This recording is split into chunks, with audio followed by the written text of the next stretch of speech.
And now, to continue our debate over fracking and California's energy future, I'm talking with folks who represent think tanks that think very differently on the issue. Joining me, former Huntington Beach Mayor Debbie Cook, a board member of the environmentally focused Post-Carbon Institute, and the fellow you just saw in that report, Dave Quast, director of the oil industry-supported Energy in Depth. Welcome to both of you. Thank you. David, you first. Your thoughts on that report we just had? Well, I think what really struck me as interesting is the notion that there's a lack of transparency, particularly with regard to the Inglewood Oil Field, which, as I said, is the most studied, most well-understood, most heavily regulated oil field in the entire state.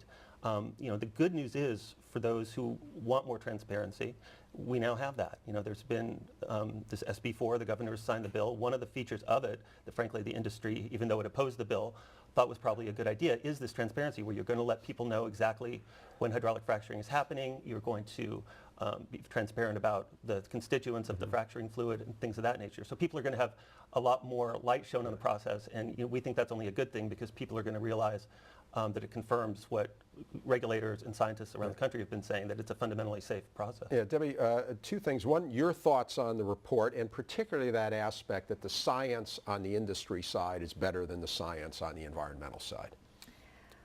Well, I mean, it's a complicated issue, but we haven't had transparency, so this is a good thing to finally have some laws regarding transparency. How would people know if there's been contamination or anything else if they don't know what they're looking for because they don't know there's any fracking going on?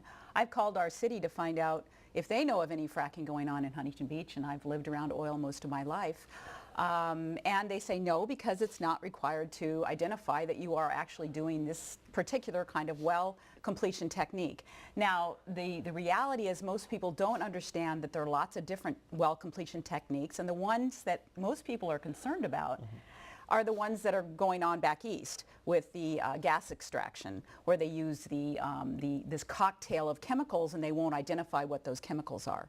So that is what people are reacting to. And out here in California, we're finding that the Monterey Formation really may not be amenable to that kind of cocktail slew. And we may actually continue to drill the way we've been drilling for the last 50, 100 years. Well, help me on this, David. It's like fracking has been going on for a long time. Do you both agree on that? That's a fact. So what's the difference now? What's changed? What has changed the rules of the game? Well, a couple of things. One is that there has been, in the last, say, 30 years, advances in technology that's allowed us to access particularly natural gas reserves back east that we hadn't been able to access before. So that's been a real boon for those communities where that's happening. But the other is just, I think, the public awareness of hydraulic fracturing. You didn't hear much about it until a couple of years ago when a documentary filmmaker decided to shorten the word to frack, which sounds like a word you wouldn't say in polite company. And suddenly everyone got interested in it. And so that's, I think, the reason there has been public concern. There's public interest in making sure that our air is safe, that our water is safe. All of us want that, I think, as Californians. So to the extent that that's what the public is demanding, I think policymakers are trying to be responsive to that. I mean, again, the industry didn't ultimately support SB4 in its entirety, but I think the transparency is a good thing. Debbie, that sounds very reasonable. The industry has not been they've not reacted properly on this. They were way too slow to react. They should have supported regulations up front. I think they create a lot of this hype because they are hyping this notion that we have plenty, that we have lots of gas and oil ahead of us and we don't need to worry, we don't need to plan for a world with less oil and less gas. And so this is, I think they've done themselves a disservice by hyping this notion. But what I'm hearing, Debbie, is that we've got with the advances in techniques, with the discovery of some of the shale oil. Look, in Texas, it's booming. They've added in Texas. There has been something like 200,000 new jobs created in this industry. In North Dakota, it's a boom. It's a boom town. And it's going to be a bust real soon because what they're also finding now in Texas, the Haynesville and the Fayetteville, their production is flat. Drilling is going down. It's not economic. And until the price of gas doubles or triples, you're going to see that we're going to actually have a decrease in gas production out of those areas. North Dakota is maybe still, becoming a more mature field, and we may very shortly see a reduction in production there as well because we've gone after the sweet spots just like humans always do. We pick the low-hanging fruit. So we've gone after the sweet spots. We don't know what's ahead of us, but we've had agencies and industry hyping this notion of plenty, and that's not going to help us plan for this real world. David, is this a short-lived boom? No, it's really not. I mean, it was back in the late 70s when Jimmy Carter was talking about this idea of peak oil, and since that time, production's increased 30%. We have more reserves now than we had back then. And so the reason is actually because of technologies like hydraulic fracturing or like technologies that, as you allude to, the Monterey Shale maybe we haven't even invented yet, to find reserves where we don't know where they are. You know, the wells that are producing today, a lot of people didn't think would be producing today, but they are because of technology. So the advancement in oil and gas in California and elsewhere is really the advancement in technology. Let's talk a little bit about the economics, and let's talk about the Monterey Shale, because we have seen in other states, such as Texas, North Dakota, even New York, Governor Cuomo's talking about, let's look into this, fracturing, whatever. The Monterey Shale, some people have said if we would, in California, start to drill there, we could solve budget problems. We'd put people to work. That this would that California would have another golden age, if you will. Is that so? Well, there've been a lot of estimates about economic impact, but what's not disputable is that the federal estimate is there's 15.4 billion barrels of recoverable oil. It sounds like a lot. I mean, how much is that? That's 63% of all the recoverable oil in the United States. That is absolutely disputable.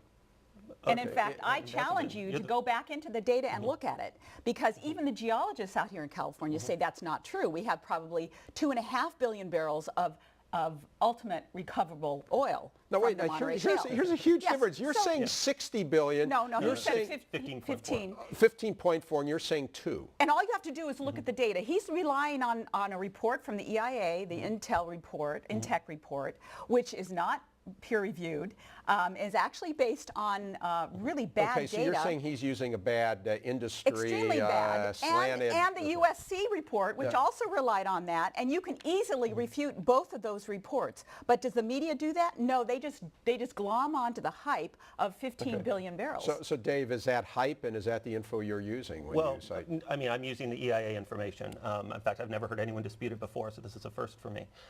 Is there any science group that has come out and refuted that information? No. Are there scientists who have said that's not true? Yes, David Hughes, Art Berman. There are a number of... Who are... David Hughes is a former geoscientist from a Canadian equivalent of the USGS. And in Drill Baby Drill, his book that was published by Post Carbon this past February, he refutes it, and very effectively and scientifically. And all you have to do is look at the data from California, because they are they're saying that you know, initial well production will be 800 barrels per day, when the reality is, if you study the formations in California, it's less than 100. Dave, well, let's talk about the studies that have been done and have been done locally. The USC study that she alluded to did estimates for job creation, estimates for state budget impacts. For example, state and local tax revenue up to $25 billion. Job creation in the next 10 years, 2.8 million. I mean, I think frankly some of these numbers sound incredibly high. Let's say it was 10% of that. That would still have an economic renaissance effect in the Central Valley, where there's 13% unemployment.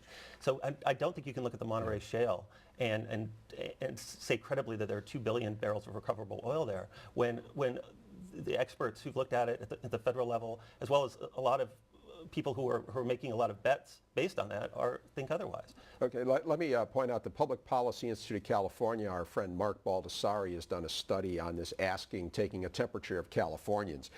Californians oppose fracking by 51% to 35%. They favor the Keystone Pipeline, which maybe you can comment on, by about the same amount. Offshore drilling, no, by 54 to 41, which maybe I would have expected a little more of a no vote. Nukes, they're against 63%, and renewables, they're for 79% of people like renewables. Debbie, however, when you ask them if they like it, if their electric bills go up, then only 44% like it. So let me ask you first on the fracking, do you think we are going to see more robust exploration and drilling in California? Well, fossil fuels are by far the highest density energy, form of energy we can get, and so we will always be going after those and coveting them. But the truth is, as you go down the resource pyramid, where you have the best, highest quality resource at the top, We've been through that. Now we're into the bottom layer of the resource pyramid where the hydrocarbons are more diffuse. The cost to extract them is higher. The quality of the energy is lower. And so, of course, we're going to go after that. But that doesn't change the fact that we have an energy problem that is unlike anything that humans have ever faced before. And when we talk about all of the, we really muddle up all these issues by talking about fracking, by really talking about we've created better bowl scrapers as opposed to, Yeah. Okay. David, I did want to ask you the same thing, Dave. Well, I mean, we live in not only a growing economy here in California, but in a world that has a population that's increasing, and we have developing economies that are going to use more and more energy. So whether we use hydraulic fracturing on any particular well in California, which is how those decisions are made well by well, we definitely need to try to develop as much energy as we can at home so that we're not importing our oil from places like Venezuela. I mean, it might surprise people that California, being the 4th largest energy producing state, still imports more than 60% of its oil from countries with much laxer environmental protections. So you think despite the opposition and a public attitude that seems to be against a lot of this drilling right now, there will be more being done in California going forward? There's a lot of polling that's been done on this, and it really depends how you ask the question. There was a poll done by the LA Times within a week of that poll that showed that 60% of people want hydraulic fracturing to continue, albeit in a more regulated environment, which is what we're living with now. And don't forget that even though we just passed SB4, the Division of Oil and Gas is also going to be promulgating new regulations as well, which will probably make this even more we're already now the most highly regulated state for hydraulic fracturing. Oh, now that we're is going to just become not more true. so. That is not true. Texas is much more highly regulated. No. But the crux of the problem is, like you said, this growth thing that we think we can maintain forever. We need a steady state economy. We cannot support growth without higher quality energy, and that's not coming. Debbie, quickly on this bill that the governor just signed, a lot of environmental groups did not like it. How do you feel about it? Well, the reason, I can't speak for them, but the reason I think they were concerned is because it gives DOGGR, the Department of Oil, Gas, and Geothermal Resources. That's a heck of a name, DOGGR. I know, it gives them too much authority to perhaps approve fracking that, that people are concerned about. And so I think that's really why they were concerned. But they're also in favor of the transparency, the notice, the independent studies, and that sort of thing. So there's good and bad. And I see, Dave, you nodding, so you like the transparency aspect I think that's too. important. And the folks at DOGGR, they're scientists. They're the ones who deliberately decided not to impose a moratorium because there was no need for it. Thank you. I'm sorry to interrupt, but we are out of time. Thank you both.